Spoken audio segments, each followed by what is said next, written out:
Hello, everyone, and welcome to A2I Dyslexia podcast, all things dyslexia. I hope you're having a wonderful time wherever you are. I want to first of all thank our funders, the National Lottery Community Fund, Social Enterprise Fund, and Resonance Limited for the amazing funding that they give us so that we are able to bring you the podcast into your homes. Today's topic is very close to my heart. I say this every week, don't I? I know some of our listeners probably saying everything's close to your heart, Elizabeth. Right. Okay. So today's topic is dyslexia and emotional well-being. Now, we all know what it's like to have, I call it condition. Some people call it learning style. Some people call it disability. And there are different ways for how people address dyslexia. But for me, it's a real condition. And I know how the emotional well-being can be having dyslexia and specific learning difficulties. And today we've got a wonderful, wonderful guest with us, Akua Opong, who is a senior analyst within the corporate technology team at London Stock Exchange, STEM ambassador, board advisor, tech speaker, neurodiversity and mental health advocate. Here we go. So many different titles there, and she's doing amazing work within the neurodiversity remit. Goodness me, you must be so busy. But, you know, Akua's got dyslexia and also ADHD. Outside her role, Akua is keen diversity and inclusion advocate, a mental health champion community lead for the UK Charity Committees and LSEG. What is LSEG, Akua? Explain that to me. So LSEG stands for London Stock Exchange Group, but we kind of make it short because to say that name every time, it's just so long. Well, that's a lot easier for me than actually trying to say that long one. I'll probably get it all muddled up halfway through it anyway with my dyslexia. So, of course, you know, there's a lot more that you've done. You are super busy, Akua, super busy. I'm so proud of all the achievement and all the things you've done. Thank you. And we feel really privileged and honored to have you today on our podcast, All Things Dyslexia. Before we start, I want to introduce myself to anybody who's a first-time listener. My name's Elizabeth Techi. I'm the founder and the CEO of A2I Dyslexia, and we support dyslexics within the community from the age of 7 to open age. I mean, our oldest client is about maybe 76, 77 years of age. Akua, over to you. Please let our listeners know who you are, what you do, and why you are so passionate to talk about dyslexia and emotional well-being. Yeah, sure. Thank you for the introduction, Elizabeth. Yeah, sometimes it's kind of when I hear it, I'm just like, have I done all of that in the last few years? And it seems a lot.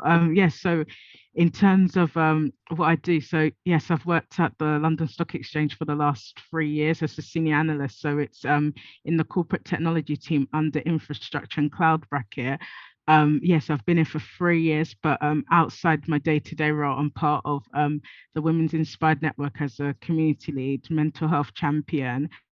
I'm the UK accessibility lead, and also I work in a lot in terms of fundraising and volunteering initiatives here at LSEG as well. And so, yeah, my day-to-day can be quite busy, but then like that's just kind of within the work environment. Outside of that, I do quite a bit of sports and charity volunteering. So for instance, I'll be volunteering at the next, the upcoming Euros, which started today, and then Women's Euros, I'd say, and then also the Commonwealth Games in Birmingham, which starts on the 27th of July, depending on what sports you're going to be watching there. So it's quite varied, and definitely July is a really busy time for me, I'd say. Wonderful. Right. So today's topic, really, really close to my heart, like I said, and I do say that for all the topics we've been talking about. Now, let our listeners hear a little bit about living with dyslexia and ADHD for you. Yeah, sure. Yeah, so just to put into context, I was only diagnosed with dyslexia and ADHD last year, May. So I was kind of doing quite a lot of cloud computing exams, and there was times where I was struggling to kind of understand a lot of the theory and a lot of the text I was reading. And it wasn't even just cloud computing. I was doing more kind of change management and the ITIL framework. So the ITIL is kind of an infrastructure library. So that's kind of how you do processes and procedures in the workplace from a service management perspective. And I think it was about a couple of weeks before my exam was coming up, and it was just that I was really struggling. And as a child, I've always kind of struggled sometimes with exams, or I go through, I wouldn't call it meltdowns, but there's times where I feel like I'm revising so hard, putting in a lot of time and effort, but sometimes it's kind of like the words not like going through, or I could be doing like various reading lots of texts and doing practice exams, and one time I'd get it right, the next time I wouldn't, and I just didn't know why that was. So it was kind of, I was just thinking about stuff, and then after reading quite a lot of content that I've seen on LinkedIn, I was just kind of thinking to myself that I really want to get tested, because I just feel like there's something not quite right in terms of either it's my study methods or something else. And I even did this Udemy course by an instructor called Jason Dion. So it was one about kind of how to strategically do exams, and I thought that would help a bit, but I still found a few difficulties. So I got in contact with Nancy Doyle, actually Dr. Nancy Doyle from Genius Within, and I literally said to her, look, I kind of need some help and support. What can you suggest? And then she got me in touch with her colleague at Genius Within, both Jackie Wallace, Royston Collins, and they helped me to kind of book in an assessment, and it was really quick. And then once I got my assessment, I felt kind of relieved, but then it was difficult because I was just thinking in my head, I've got an exam in a week's time. Like, what could I do next? And then through that, I remember I was talking to you as well, Elizabeth, at the time through LinkedIn, and I know we had a couple of conversations, and I remember you advised about a coach that you had, A2I Dyslexia, and I was just kind of like, oh, that would be brilliant. So I remember I scheduled in a session, I think it was maybe a week, 2 weeks before my exam, and then we went through training methods and how to learn visually and that kind of thing. And it did really help, because I passed my exam with a really good mark, but it was just kind of it was a tough process, because even thinking about having an exam in that pressured environment, because I haven't done that many exams for, I would say, 8 or something years. So like the last year I was doing quite a few exams, so it's having to like retrain my mind again. And I thought, oh, it could maybe be because of COVID, because I had long-term COVID last year as well. So I had to kind of, even though I started revision back in January for other exams, I had to go through the whole process again, because I suffered a lot of brain fog and like a bit of memory loss after the COVID, because like it caused various kind of health issues for me. So it was quite tough. And because like that round of COVID, they were still getting to know more about the variant. So you could get medical advice, but it was quite fair and few in between what they could tell you to do. So yeah, it was quite difficult, but it was kind of sometimes when you kind of get the realization, oh, this is what it is, it's a good thing. But then when you've got other stuff as well, it's layers upon layers of trying to kind of cope, to be fair.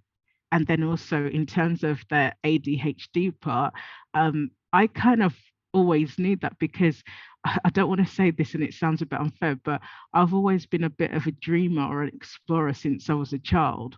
But it's not because, like, some people say, oh, like sometimes I'll stare outside the window during class and things like that.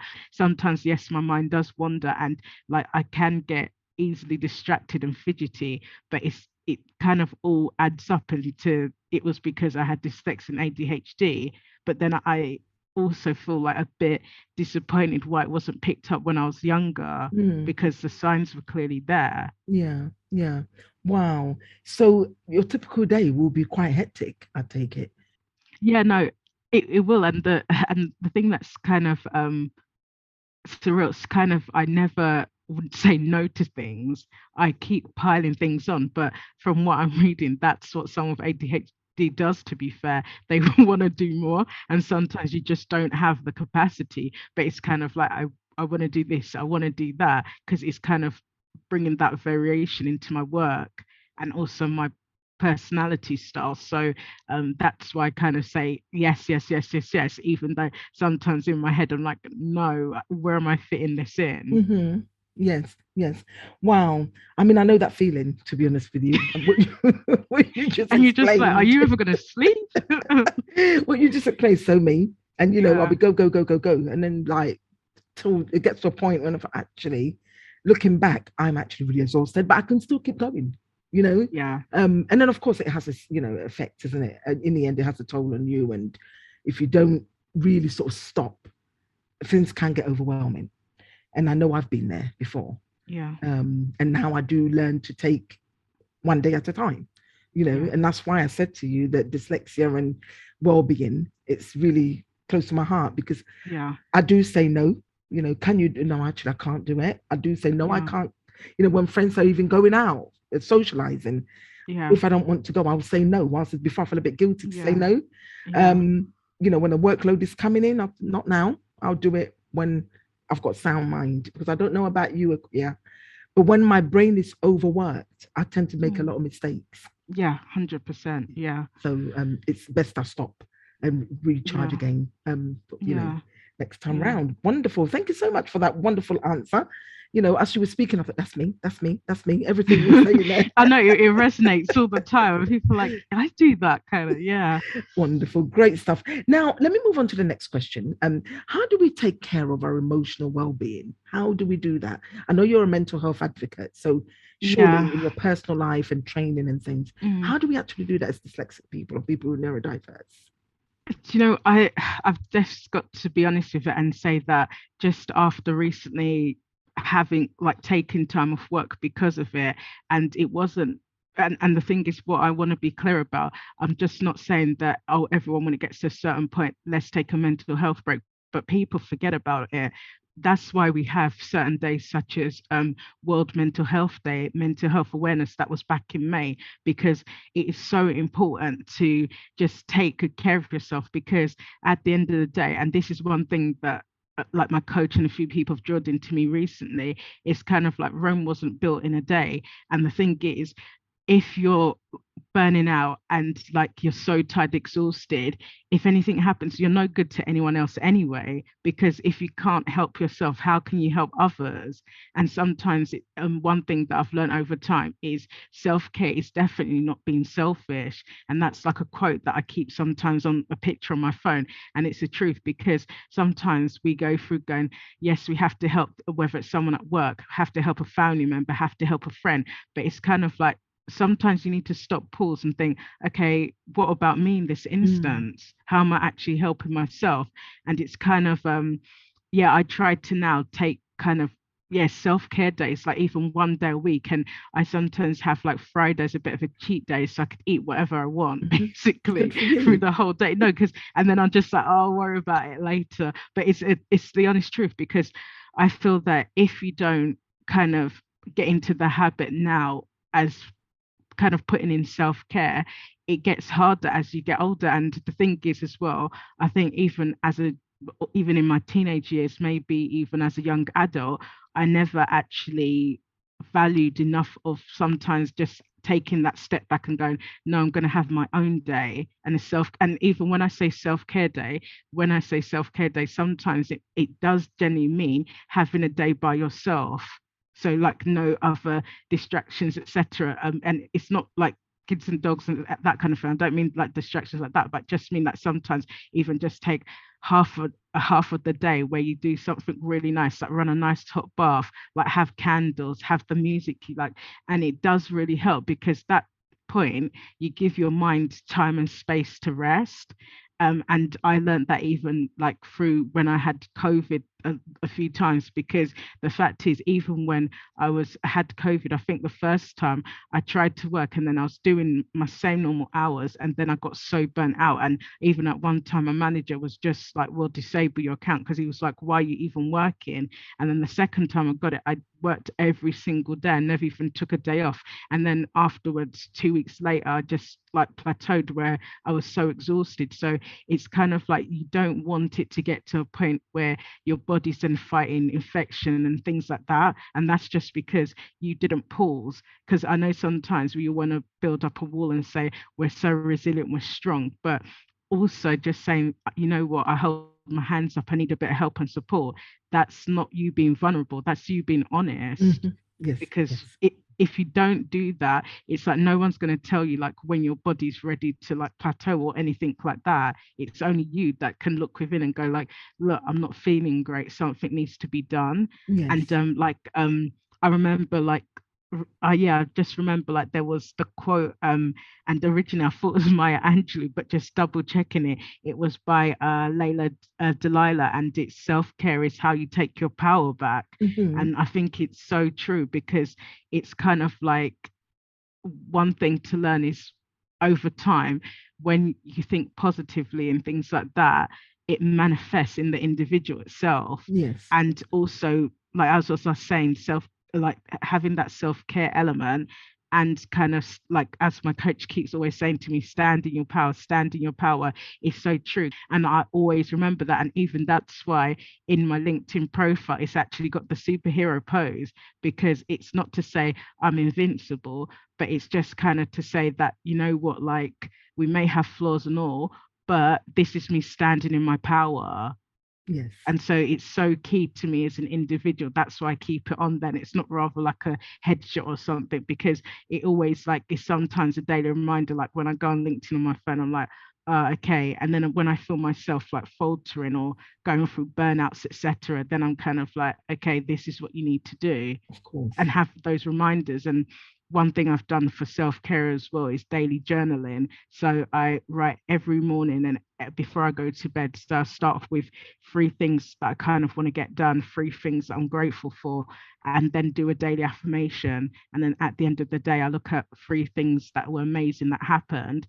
And there's a line about what didn't go quite so well. And I tried to never really write stuff in there because, like, yes, things might not go so well, but I just kind of want to overlook it and keep it positive. Mhm. And Yes. every day when I turn the page in the journal, it's like that chapter's closed, move on to the next day. Wonderful. There's some great tips there.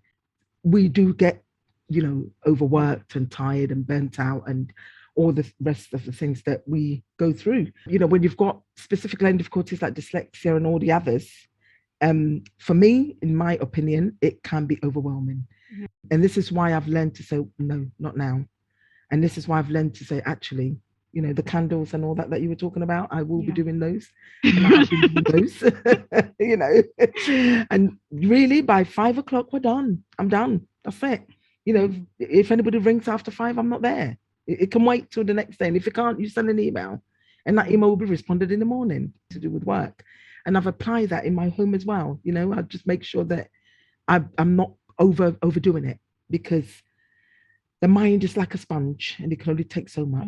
Yeah. And if we don't take care of it, things can go pots. And I'm sure you will agree Yeah. with me on that. Yeah. Yeah, no, 100%. Right. That's been absolutely wonderful. Is there any sort of last advice for the community? Anyone listening? What would you say? One prominent thing you want to say before we go? Yeah, I would say like one thing I learned, there was this Japanese concept, it's called Ikagai. So the first bit, Ika means life, and then Gai means reason. So the whole of it is about finding one's reason to live.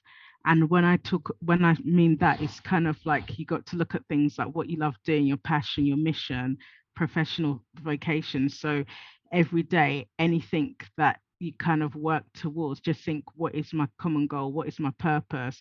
But then, like, just because we're talking about both kind of neurodiversity and kind of like mental health, just think about in terms of well-being as a whole. And the Mind charity talks about the 5 steps of well-being. So be connecting, being active, notice, learn, and give. And these are all quite important because it just kind of helps you as an individual and with your overall growth as well. Because, like, let's say even doing a talk like this, in a way, we're giving back to the community, because them listening to what we've experienced, what we're going through, it helps another person. Absolutely. Absolutely. Thank you so much, Akua, for coming on HY Dyslexia podcast, all things dyslexia. We do discuss all things dyslexia. We love to discuss all things dyslexia because, this is a condition that can normally, I say, it can either make you or break you. And loads of people have made it and loads of people are still struggling. And I really want to sort of say to our listeners that please do take care of yourself. You are number one, look after you. And like Akua said, self-care is taking your power back. Yeah. Self-care is not it's not selfish. Yeah. Yeah. So I want to say thank you to everybody. Say thank you to our listeners. to our funders, to our producer Yola, who's in the background and makes all this happen, and of course to Elia Onya Morris, who is the researcher for A2I Dyslexia podcast. Thank you to our funders. Akua, all the best for all the amazing awards that are to come. Thank you so much, and look after yourself. And I just want to say to our listeners, we'll be back next week, same time, same place. Thank you, everybody. Goodbye for now. The Aspire to Inspire All Things Dyslexia podcast is funded by National Lottery Community Fund, Social Enterprise Support Fund, and Resonance Limited. It's presented by Elizabeth Tashi and produced and distributed by Salt and Pepper Productions.